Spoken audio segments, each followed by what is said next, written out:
உட்காந்து சேவ் பண்ணணும். என்னுடைய சேலரியே 10,000 தான். அப்புறம் அது பசங்களுக்கு கொடுத்தது, வீட்டு செலவு எல்லாம் சரியா போச்சு. அப்புறம் அவங்க ரொம்ப இயர்லி போட்டுக்கலாம், மந்த்லி உனக்கு கஷ்டமா எவ்ரி இயர் போட்டு போனாங்க. ஸோ நான் 11,866 தான் பே பண்ணேன். அது என்னுடைய 1 month salary plus extra 1,866. So yearly ஒன்ஸ்ன்றதுனால எனக்கு பெருசாக தெரியல. அதுக்கப்புறம் என்னுடைய ஃப்ரெண்டை கன்வின்ஸ் பண்ணி அவங்க ஒரு 8 மாதம் அவங்களோட கஷ்டப்பட்டாங்க, போடவே மாட்டாங்க. அந்த அந்த சைன் போடுறது கூட கஷ்டப்பட்டாங்க. ஐயோ அது வரணுமா. இப்போ ரொம்ப ஹாப்பி ஆயிட்டாங்க. இப்போ 5 வருஷத்துல அவங்களுக்கு 50,000 வந்துருச்சு இல்லையா, 5 இயர்ஸ்ல. அது சொல்லும் போது புரியவே இல்லை.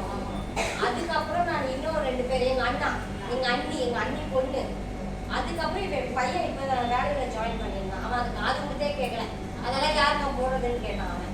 அப்புறம் அவனுக்கு சொல்லி புரிய வச்சு சைன் கூட வீட்டுக்கு கொண்டு போன ஃபார்ம், அது கூட அவனுக்கு டைம் இல்லை. ஆனா பாத்தீங்கன்னா ஒரு 10 இயர்ஸ்க்கு அப்புறம் ஒரு பெரிய அமௌண்ட் வந்தவங்க ஏது இந்த பணம் கேட்பான். இப்ப தெரியல அந்த பைசா.